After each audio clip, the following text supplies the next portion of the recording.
Hello everyone and welcome back to Prestige Reef. It is the morning after Aqua and I am not going to lie to you. I am a broken man.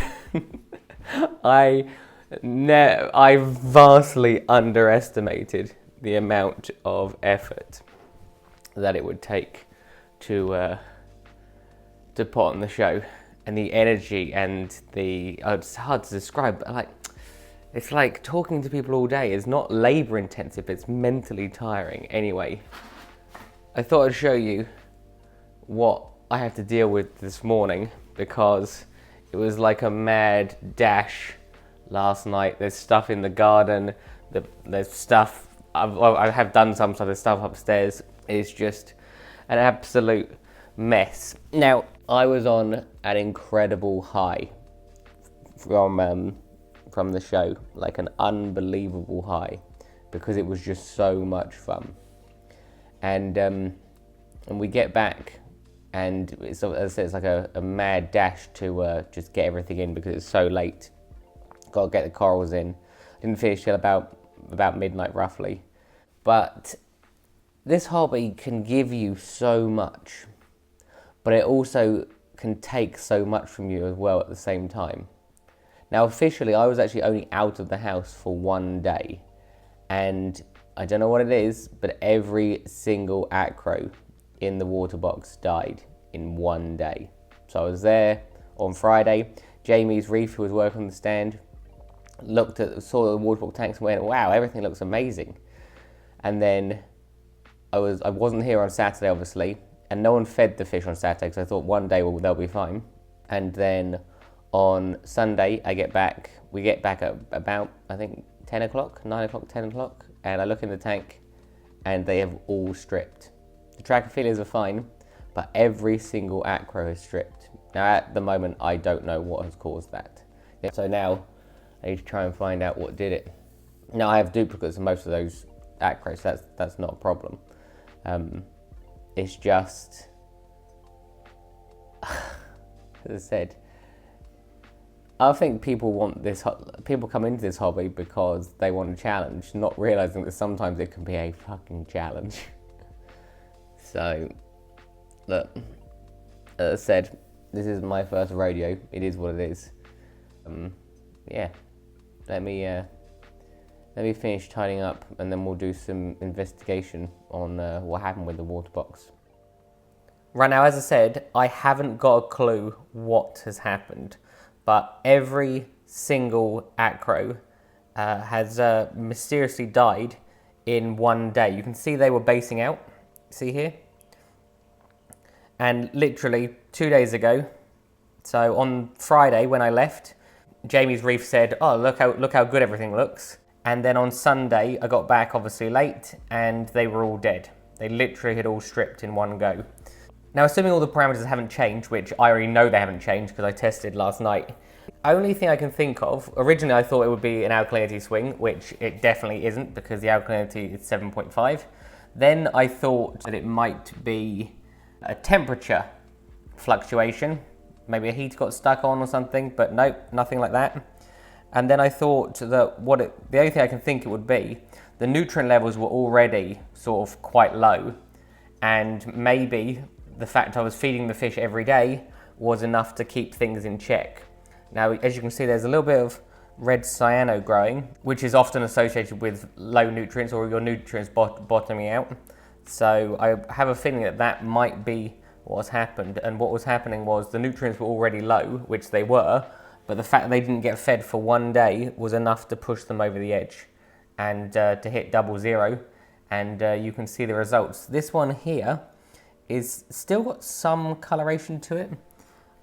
It's not as bad as the rest of them, obviously, as you can see, are literally completely white. This tank has never been easy for me. The fish are completely fine. There hasn't been any sort of negative side effect. The water, as I said, is slightly hazy, so I've increased the rate of the UV sterilizer to try to get rid of that. But it's just very strange. You can see we've got some more cyano here, and there is a little piece down here. So I'm going to get the nutrients back up. Luckily, pretty much every single one of these frags I have duplicates of in the farm. So although this would be devastating for a lot of people, and it is devastating to some extent for me because, as you can see, they were just starting to base out. And sometimes you need little small incremental wins, and that was a small incremental win for me, just seeing a couple of millimeters of growth. I have to essentially start again. I don't know why this tank is such trouble. I think it's, I don't know, I just, yeah, as you can see the clowns are breeding again, but we will get there. So I need more fish, definitely. I 100% need more fish, because what's happening is the algae is growing. You can see there's little bits on here, and it's just not, having one yellow tang is not enough to keep things under control. But because obviously I quarantine every fish, whenever I get a new fish, it's like a pain in the ass. So I have to mentally prepare myself to do that. Although what I could do is I could just put like 100 crabs in there and they'll probably clear up in a day. The story continues of the water box, and we will get there eventually. Right, now you can tell from the start of the intro that, considering Aqua was weeks ago now, that it has been quite a long time between now and the bit you saw. Now the reason for that is because, I'll be honest with you, no one likes to share their failures. However, to me, I feel like it's important because it's like, this is the hobby. It's important that people know that it is not all smooth sailing at all times. Now, I know that I am the problem with that tank. I have too many responsibilities with regards to the farm. Now, anyone that has more than one tank will know what it's like. You cannot give them all equal attention and love unless you, well, I suppose you can. Actually, I do know one person who has 3 amazing tanks, but for me, it doesn't work. Most of my attention goes into the farm, and it's the same reason that most fish shop owners don't have a tank at home. Well, not much has changed with the water box since then, I'll be honest with you.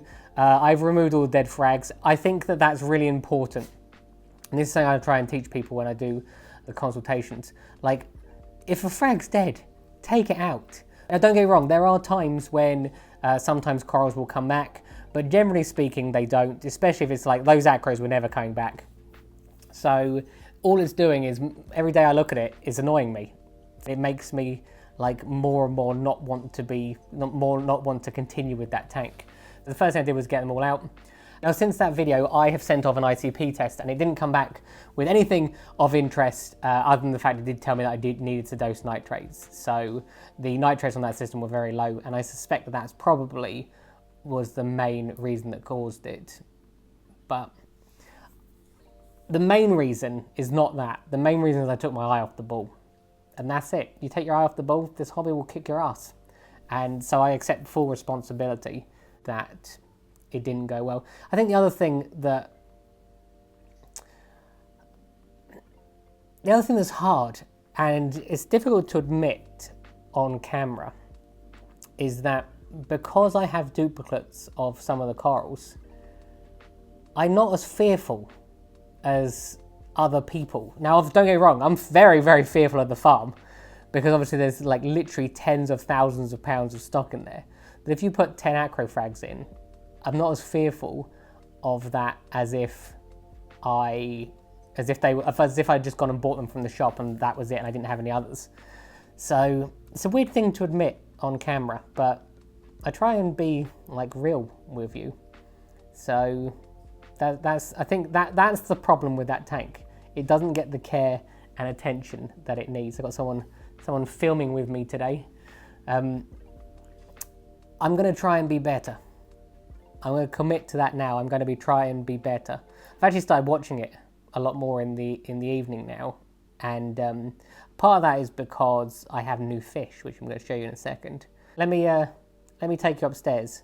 But as I say to people all the time, if our tanks have a problem, it's usually us, and that the same goes with me. But I will try to be better. Anyway, let me take you upstairs, and I will show you what I've done.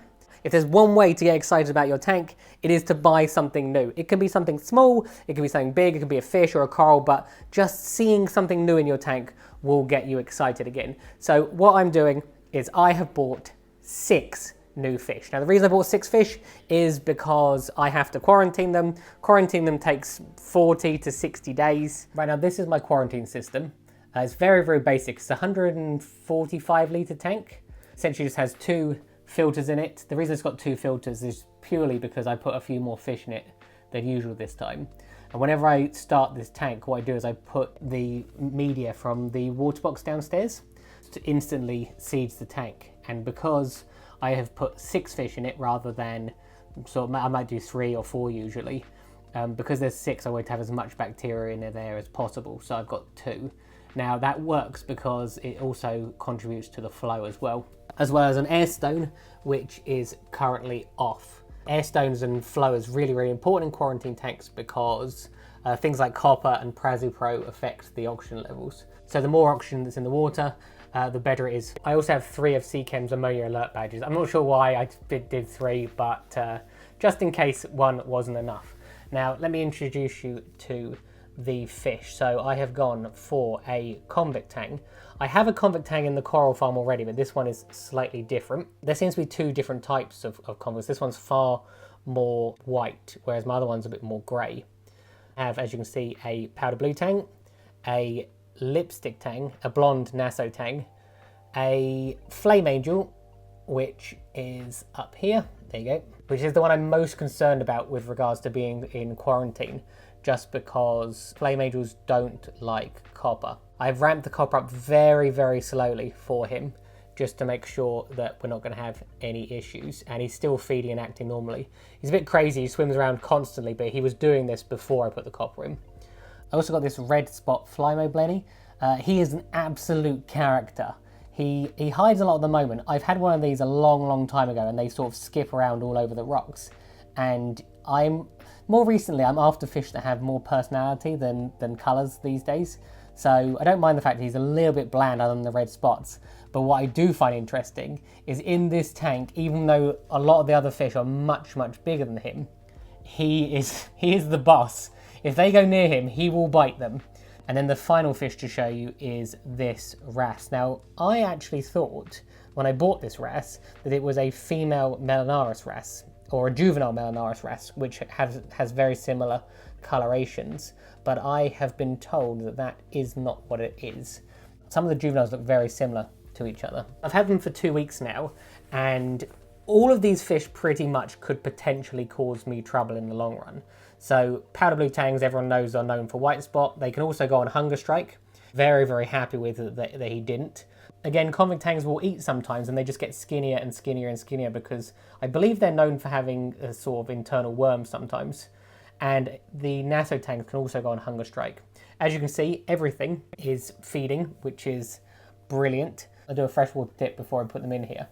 And I can't remember which one it was now, but one of the fish had flukes. It was one of the tangs had flukes. So because of that, the first thing I did was treat with Prasipro, which has actually delayed the quarantine because you can't use Prasipro and copper at the same time.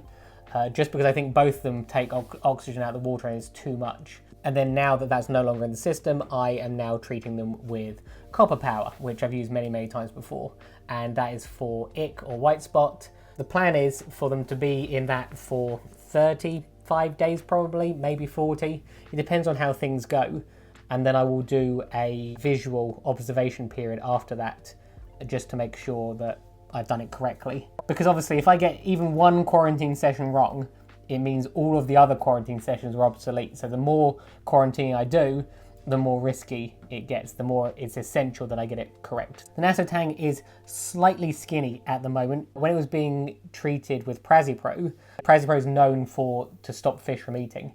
So it's only been the last 3 days which has really, really properly gone back to feeding again. So that was a relief. It literally is just a waiting game now, and hopefully everything will go smoothly. Flame angel I absolutely love. I wasn't thinking about getting any more angelfish because obviously the king eye and they're a risk with corals, and I just thought actually he's a really, really nice one. So that will do. Right now, although I said earlier in the video that quarantining is a pain in the ass, the reality is it's not the quarantining that's hard. Quarantining is actually really easy if you just follow a set of procedures and you stick to it. It's more that I'm not a very patient man. So the thought of waiting 6 weeks for something just doesn't appeal to me. So as I said, I don't want to lead people wrong. I don't want people to get the wrong idea. Quarantine, not hard. If you've got if you're planning to have a big tank, well worth it. If you've got, like, if you're gonna have 3 fish in a narrow tank, probably not worth it. But if you're gonna have a 6-foot tank that you're gonna have for a long time, it's worth doing. It's just not that hard. It purely comes down to my own ability to wait and not put stuff in. The only other thing to mention is obviously I've got 3 tanks in a relatively small tank. I did this on purpose. In the water box there's a yellow tang, and I just think if I add them all at the same time, they probably will be able to get on with each other. And to be fair, there has been very, very little aggression in this tank. And I'm really, really convinced that this is true. Usually, if the largest fish I've found, and I've done this with a few systems before, if the largest fish is a Nasso tang, Nasso tangs are much more peaceful than other tangs, and she sort of keeps the rest of them in check. So that's just anecdotal. I have no idea if that's actually a thing or not, but it seems to work. Right, that's it for today, guys. I hope you enjoyed me sharing my failures as well, just to show that it happens to everyone, and you just got to keep sort of just plugging away and you'll get there eventually. Hope you enjoyed the video. Please feel free to comment below if you have any questions. If you did enjoy it, why not click that like and subscribe button. Have a good week, and I'll see you next time.